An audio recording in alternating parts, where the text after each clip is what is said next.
Right now, on to the point. Governor Newsom vetoes a bill tracking homelessness spending. What happens now following calls for more accountability? Plus, tracking Helene, the latest on the storm's track as millions brace for impact. Saying goodbye, the Oakland A's play their final game in the Coliseum. And later, where and when a new community is coming to Sacramento County. Good evening. As always, thank you so much for joining us on To the Point. I'm Alex Bell. A scathing audit earlier this year showed California spent billions on homelessness programs without proving results. It sparked bipartisan conversation. Lawmakers wrote and passed Assembly Bill 2903 in hopes of holding more programs accountable. But Governor Newsom just vetoed the bill. Tonight, ABC 10's Jeannie Nguyen joins us in studio to explain what might happen now. Alex, the bill called for transparency and accountability for homelessness and housing spending. Assemblymember Josh Hoover from Folsom authored the bill, and tonight he tells me his office is going back to the drawing board and blames the governor for getting in the way. Over the past several months, Governor Gavin Newsom has been calling for action.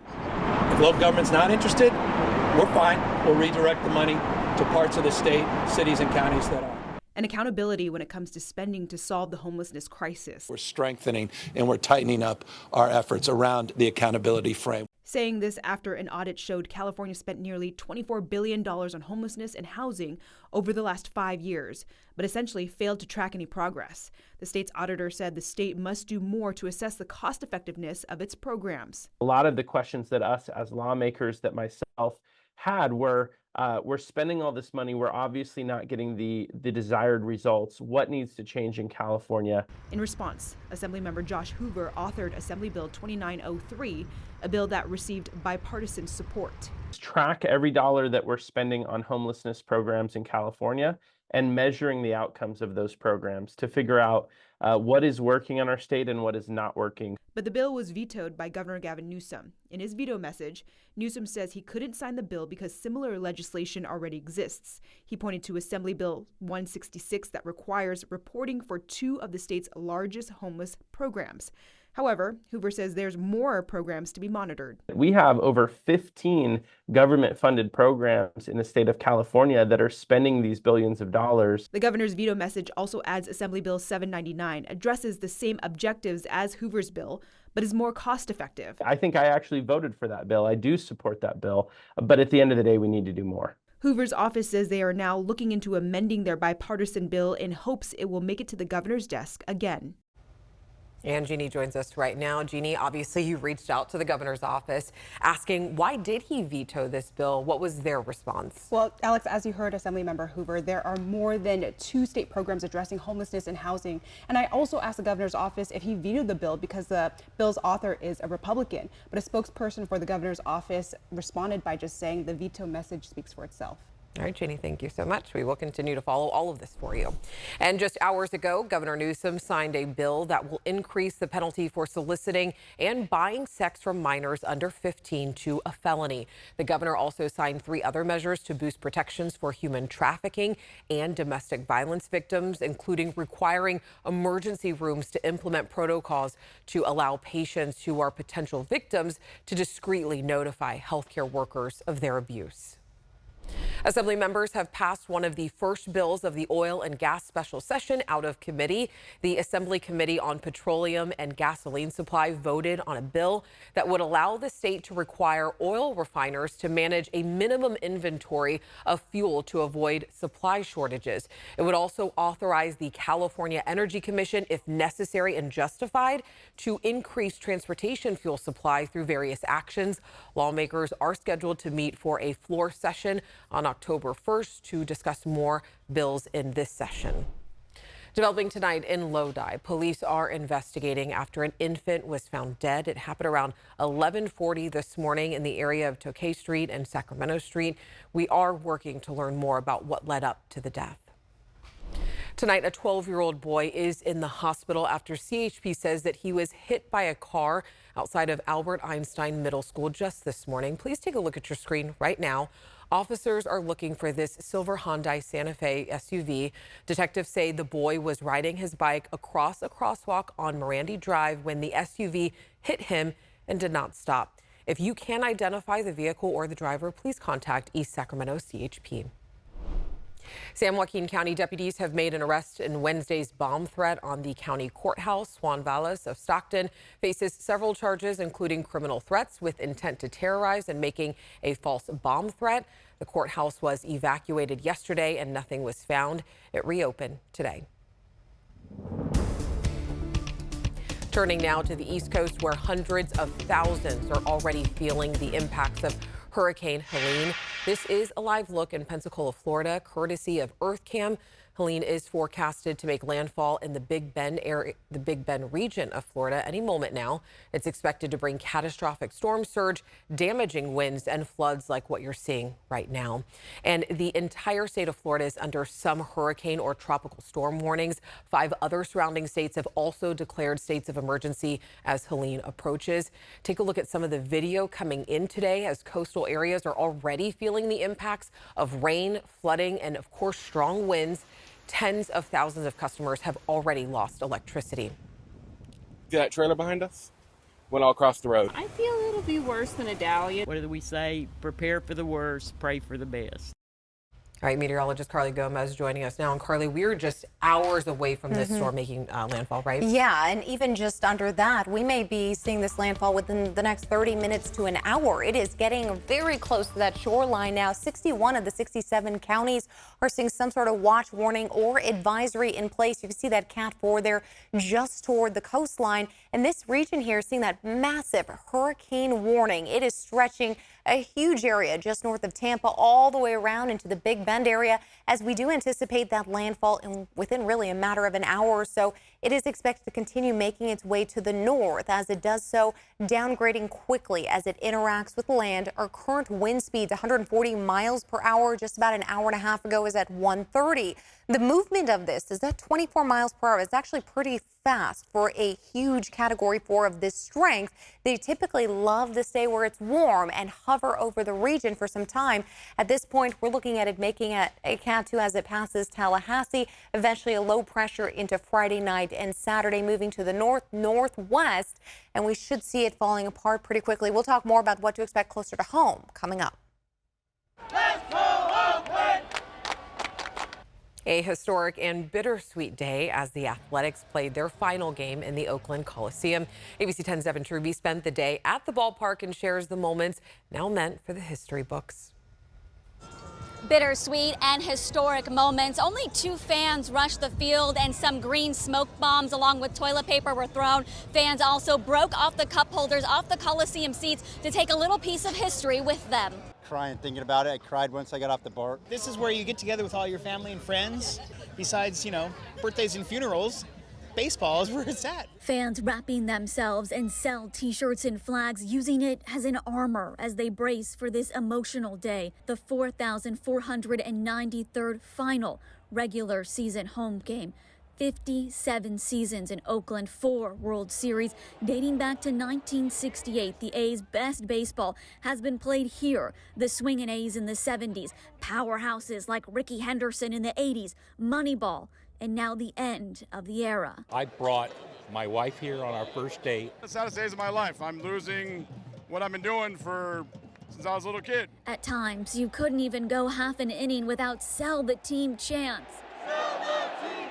We asked fans, will they come to Sacramento? For what they're leaving behind here, it's not worth it for us to follow them. The idea of seeing the A's play anywhere else would just be crushing. Like, it's not, excuse me, I'm sorry. The end of all major league sports in Oakland. The Raiders, the Warriors, and now, for the last time, the Oakland Athletics. And again, that was ABC 10's Devin Truby reporting. The next time the A's have a home game, it will be played right here in West Sacramento at Sutter Health Park as the team waits for their new stadium in Las Vegas. Still ahead onto the point, a new community 2 decades in the making where developers are expanding in Sacramento County. And later, as we celebrate Hispanic Heritage Month, meet the local group championing community over competition.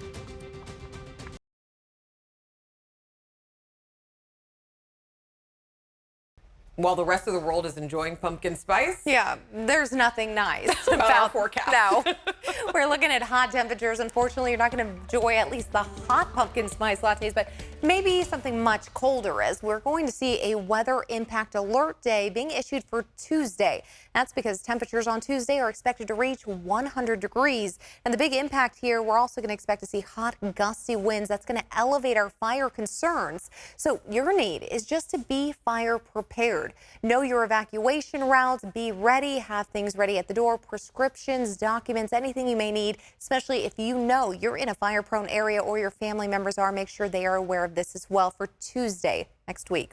High pressure is in place, pushing that low way far away. We'll see another high moving in that'll strengthen for us. And of course, that's going to lead to those hotter temperatures. Gradual warming this weekend with no major cool down. We will start to get a breeze into Saturday evening, and then finally things start calming down once again until we start getting to Tuesday. The hot air is coming in from the north over the land, lowering our humidity. Now take a look here. As we get into Tuesday, you see a big warm spot starting to move in, 100-degree temperatures. And after that, we're hoping by the end of next week, we start to get this nice little dip coming in to cool us off. We'll be expecting temperatures by then, hopefully, to be right around those 80s to low 80s even, fingers crossed, because 86 is average this time of year. Now into those foothills for tomorrow, about mid-90s, overnight lows in the 50s and 60s. Bay Area, you're looking at upper 70s to mid-80s, 97 in Vacaville. And the Sacramento and San Joaquin Valley spots already looking at mid-90s, even upper 90s near Colusa. As we take a look here at our 10-day forecast, we will see those next few days in the mid to low 90s, then ramping up by Tuesday. 100 degrees is expected with that weather impact day. And hopefully by the following weekend, we'll be back down into those low 80s. Thanks, Carly. Next, on to the point where a new community is coming to Sacramento, plus the new stadium coming to Sacramento State.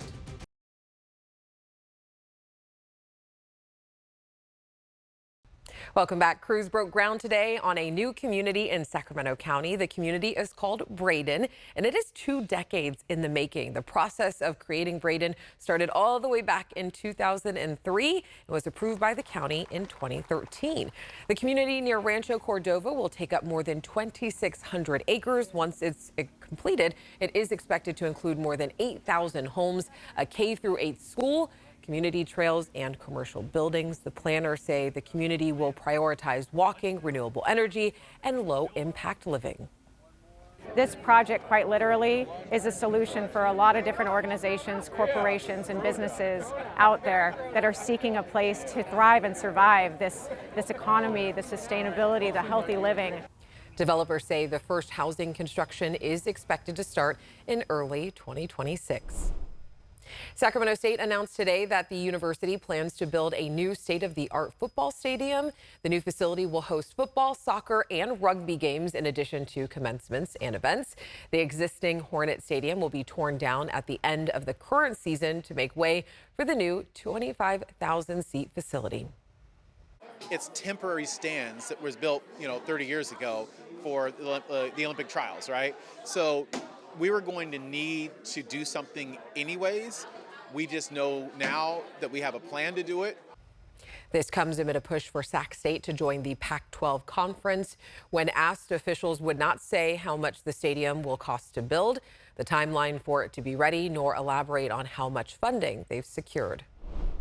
In other news, New York City Mayor Eric Adams has been indicted on charges alleging that he took bribes and illegal campaign contributions from foreign sources. The alleged misconduct dates back to 2014, before he was elected as mayor. Adams faces counts for bribery, solicitation of illegal foreign campaign contributions, wire fraud, and conspiracy to commit wire fraud. The mayor had a duty to disclose these gifts on his annual public disclosure forms. Everyone that knows me knows I follow campaign rules and I follow the law. The indictment also alleges Adams' mayoral campaign received more than $10 million in public funds because of false certifications. Adams has called the accusations against him false. He says that he plans to stay on the job while the legal case plays out. If convicted, he could face significant prison time. Turning now to Washington, where the House task force investigating the assassination attempts on former President Donald Trump held its first hearing today. Testimony includes local and federal officials' response to the shooting in Butler, Pennsylvania. Today, the congressional task force investigating the first assassination attempt on former President Donald Trump, taking a closer look at the security lapses. Why in the world would you let former President Trump go out onto that platform if you weren't sure it was secure. Testifying today, witnesses from some of the state and local agencies on site that day. It has become apparent since July 13th that the Secret Service is stretched too thin. The bipartisan group is focused on the role local police play in tandem with the Secret Service. The Pennsylvania State Police provided all resources requested by the Secret Service. The Secret Service did not ask me, as the officer in charge of PSP assets, to post a car, a trooper, at the AGR International property. Nor am I aware that Secret Service making that request to any other PSP official. A new bipartisan Senate report on the Butler assassination attempt calls the Secret Service failures, quote, preventable. There has to be someone in charge. There was nobody in charge. Agents were notified of a suspicious person with a rangefinder 27 minutes before the first shots were fired. And 2 minutes before the shooting, the report says the Secret Service Command Center was told there was a problem on the roof of a nearby building, but failed to share that with Trump's security detail. 3 people were shot, 1 fatally. And this same House task force is also investigating the second apparent assassination attempt on Trump earlier this month. ABC News reports that some task force members plan to visit the West Palm Beach golf course tomorrow where it happened. Still ahead on To the Point, how a Sacramento group is creating a safe space for people of color in the running community.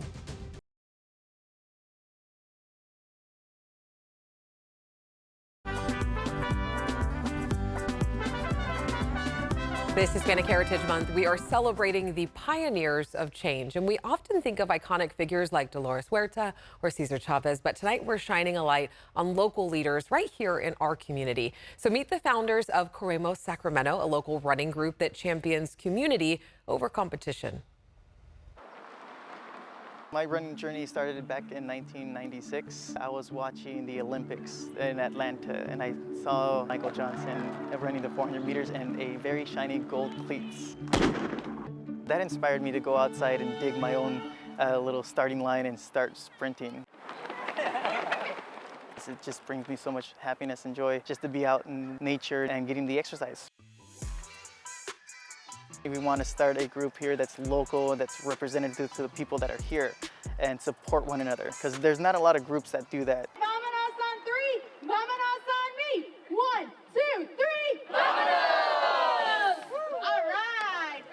Have a great run. Corremos Sacramento is a Latino-led walking and running group that kind of prioritizes community over performance. We just want to create a safe space for all bodies and for all backgrounds, for all fitness levels to come outdoors and just empower their walking and running journeys. If you look at the running community, it lacks diversity. I think what sets us apart is feels more like a carne asada, like a kickback. And we're just coming out, kind of llevando la leve, and instead of we're just here to run and leave. So we do meet up 3 times a week, Mondays, Thursdays, and Saturdays. Monday nights we meet up in front of Fairy Tale Town, expanding from about 20-30 members at the first time that we met to about 60 plus. I think people show up because they see themselves reflected. For me, I've always been curvier, always been bigger. It's been an insecurity of mine, and so I want to be in spaces where there's people of all body sizes, and I feel like we fit in. It's not necessarily that you have to run. We want you to be active, an active lifestyle. We want to have a fun community here. Now that looks like fun. I could definitely get into that. All right, thank you so much for watching. And as always, thanks for inviting us into your home. If you have something that you think we should be looking into, make sure to reach out to me and the team. And remember, strangers are people we just haven't gotten the chance to meet yet. So take the time to get to know someone. And remember, To the Point does not end here. To watch stories that are featured right here on our show, download our free ABC 10 Plus app wherever you stream. Have a great night. I will see you on Friday.